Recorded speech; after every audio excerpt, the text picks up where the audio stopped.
Hello students of class 12th economics. बेटे, जैसे कि आपका चैप्टर नंबर 3 एग्रीकल्चर के बारे में चल रहा है आपका, जिसमें बेटा हमने इसके फीचर्स, इसके इम्पॉर्टेंस के बारे में रीड कर लिया था और मैंने आपको इसकी प्रॉब्लम्स के बारे में पढ़ा दिया था। ठीक है, प्रॉब्लम्स ऑफ इंडियन एग्रीकल्चर। आज बेटा जो हमारा नेक्स्ट कंसेप्ट है वो हम स्टार्ट करेंगे, which is agrarian reforms. Agrarian का मीनिंग होता है खेती बाड़ी, रिफॉर्म्स का मीनिंग होता है बेटा सुधार, यानी कि हमें खेती बाड़ी में कौन कौन से सुधार करने चाहिए।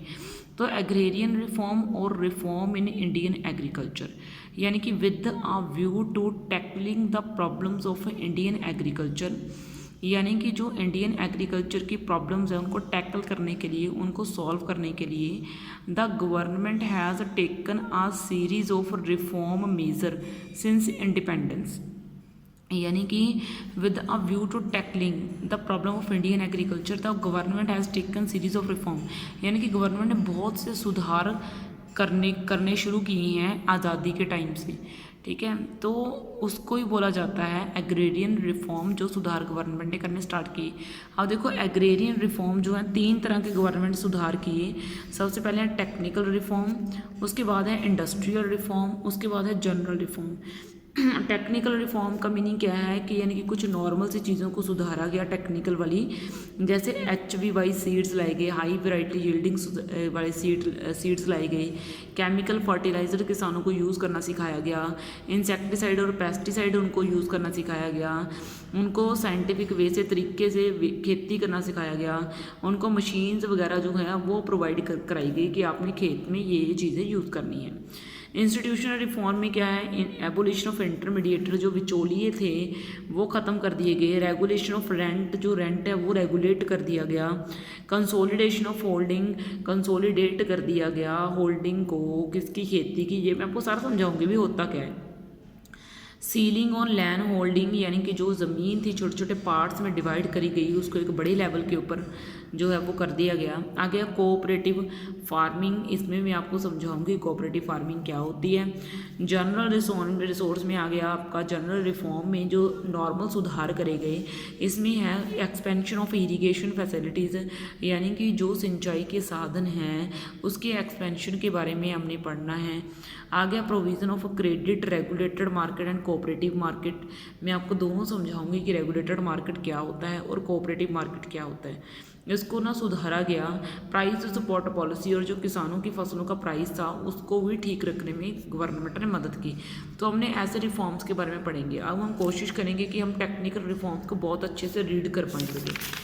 तो देखिए बेटा, इसमें हम सबसे पहले पढ़ेंगे टेक्निकल रिफॉर्म्स, यानी कि न्यू एग्रीकल्चरल जो है आपकी स्ट्रेटजी। ठीक है, आज मैं आपको सिर्फ टेक्निकल रिफॉर्म्स के बारे में पढ़ाऊंगी। तो देखो बेटा, इसमें सबसे पहला है यूज़ ऑफ HYB सीड्स, यानी कि हाई यील्डिंग वैरायटी के सीड्स। यानी कि पहले ना जो किसान थे उनके पास बीज अच्छे लेवल के नहीं हुआ करते थे, तो जब मतलब 5 ईयर प्लान चलाए गए तो उनको ना बोला गया कि 1965 की बात है, 1965 में उनको हाई यील्डिंग यानी कि HYB जो सीड्स थे ना वो मुहैया करवा दिए गए, उनको दे दिए गए किसानों को। Have replaced the conventional varieties, ठीक है, जो पुराने ज़माने की बीजों की वैरायटीज उनसे चेंज कर दिया गया, उनको रिप्लेस कर दिया गया HYB सीड्स से। HYB जो सीड्स हैं वो खासकर किन किन फसलों के लिए मशहूर हैं, वो वीट यानी कि कनक, बाजरा, राइस एंड मेज यानी कि मक्की, ज्वार एंड कॉटन, इन फसलों के लिए सबसे ज़्यादा फायदेमंद हुए HYB seeds. Have led to a sustained rise in crop productivity, इनकी फसल बहुत ज़्यादा बढ़ी। आगे देखो, this breakthrough is popularly known as green revolution, और ये जो ज़बरदस्त उछाल हमें देखने को मिला ना इन फसलों में, तो इसको हम ग्रीन रिवॉल्यूशन बोलते हैं। ग्रीन रिवॉल्यूशन का मीनिंग क्या है, एकदम से आने वाली क्रांति, ग्रीन क्रांति, यानी कि फसल में आने वाली क्रांति।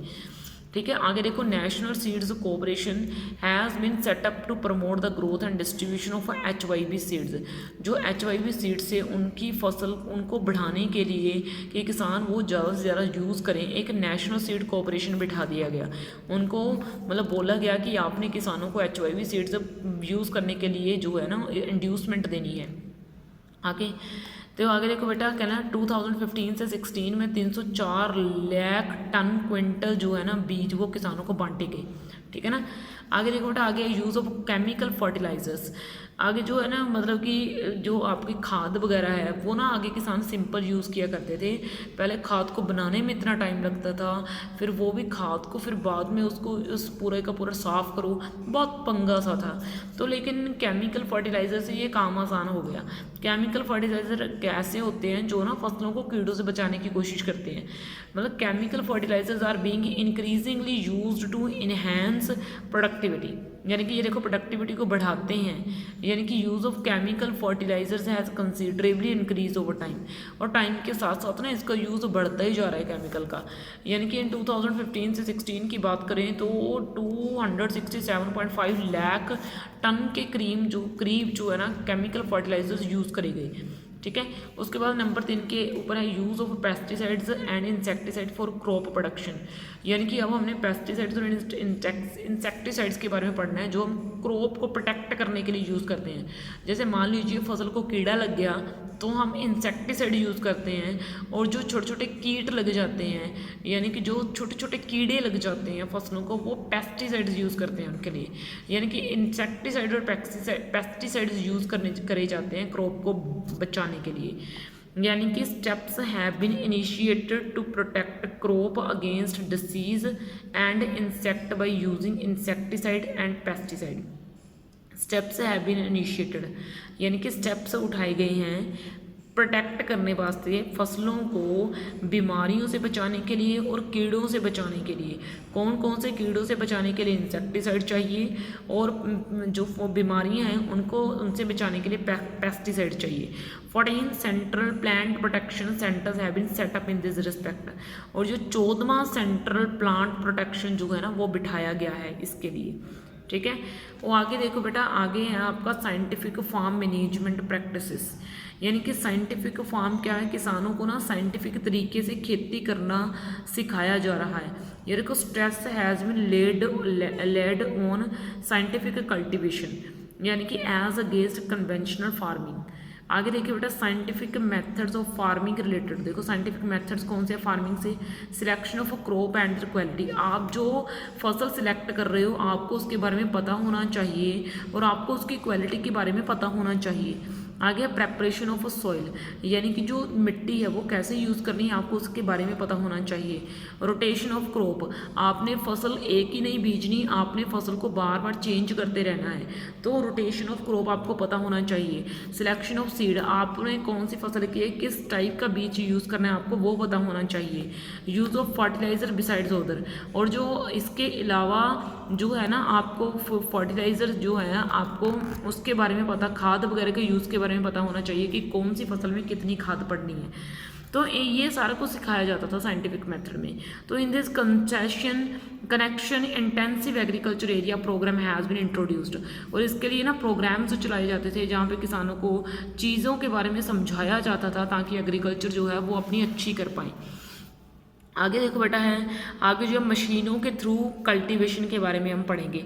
यानी कि देखो several measures have been taken to spread the machines, यानी कि मीन्स ऑफ कल्टीवेशन, यानी कि जो मशीन्स वगैरह हैं, यानी कि जो मैकेनाइज्ड मीन्स हैं, यानी कि जो मशीन से रिलेटेड मीन्स हैं वो यूज़ करने के लिए किसानों को बोला गया। जो छोटे किसान थे जो मशीन्स वगैरह नहीं खरीद सकते थे उनको ना बहुत सस्ते रेट के ऊपर जो है ना लोन दिलवा दिए गए, और उनको बोला गया कि आप लोन ले लीजिए, लेकिन इतनी सी जो है ना आप मेहरबानी कीजिए कि कम से कम आप मशीनों को यूज़ करिए। इससे आपको क्या होगा, आप ही को फ़ायदा होगा और इससे फसल भी अच्छी निकलेगी। ठीक है।